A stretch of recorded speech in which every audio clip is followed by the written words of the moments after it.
All right, good morning, YouTube. Good morning, Professor Ryan here. So today we have Module 6, and we have the learning goals here. We're going to get straight into it. Explain what encryption is.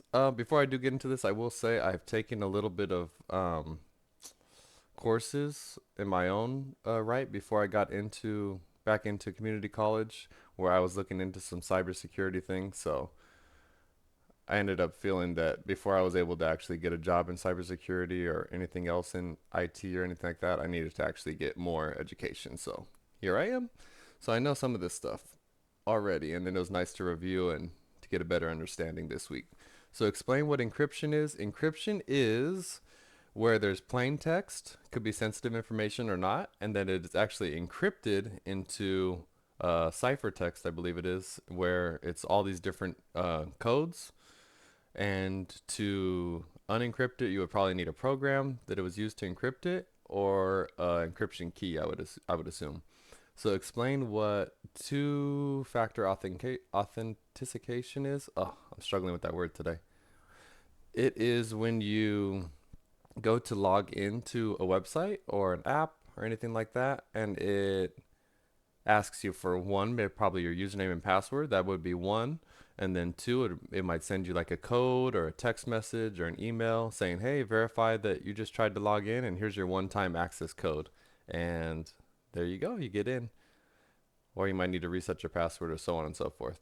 Discuss issues with creating a strong password. So I think issues with creating a strong password are that you should be using different passwords for all the different websites, and everyone has a website. You need to sign up with the username and password now, so it's a lot to remember. So that's one of the big issues.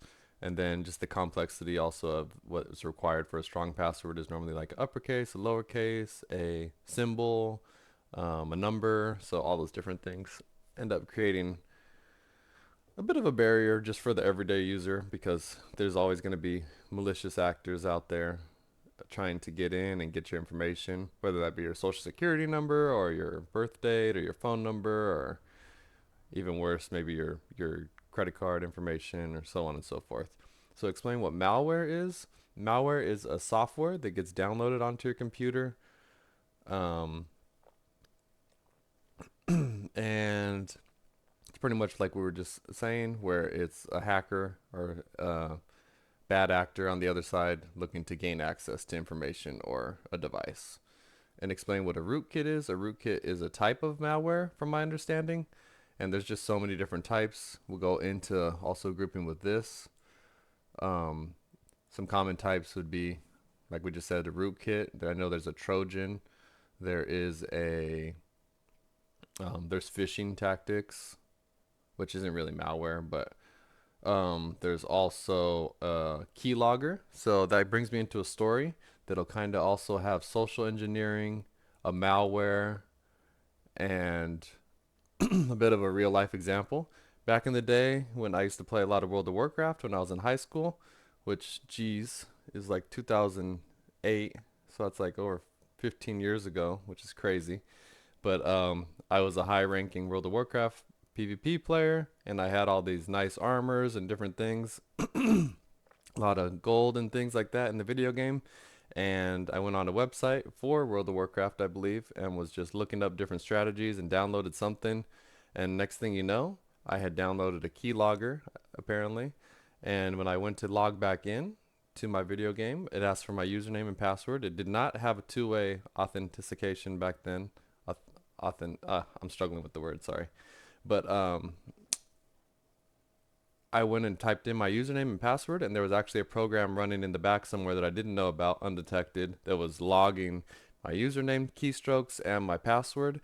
And then that night when I went to bed and, went to go log back in, someone had broke into my account with that keylogger information and took all my stuff and sold it and cashed it out and sent it over to their characters. So I had to talk to you know, someone in the company to try and help me get my stuff back. So that's my real life example for a little bit of social engineering and also a malware that I actually experienced firsthand, which I'll probably never forget because that character was super dear to me back in the day.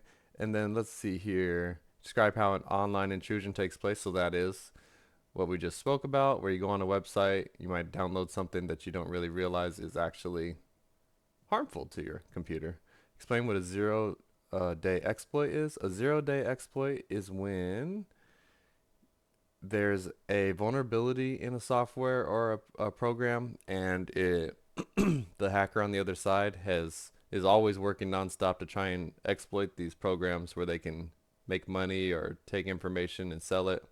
So a day zero is where they find a vulnerability and they're taking advantage of it, and there's no patch or update for the software just yet. Role of a firewall. Firewalls are really great nowadays because they are monitoring the network data that goes back and forth, and they can tell if you're being on a bad website or downloading something bad. It'll, if you have your parameters set correctly, it can say, hey, we don't think you should download this. So it's an extra layer of protection for your computer as monitoring your network with the internet. Explain what spoofing is and social engineering. I can kind of group these together. Spoofing is pretty much where somebody's tricking you into thinking that, hey, they're calling from this phone number, or they're emailing me from this email, or they're even emailing me from this IP, or messaging me from this different IP, which they're actually not. They're using that to trick you. And this is also social engineering because, for example, I remember in one of the cybersecurity classes I took also, they said, like, for example, you're getting the email from the president of Geico, and he's telling you, um, hey, I need you to send in all your username and passwords and social security so we can verify your insurance information or whatever like that.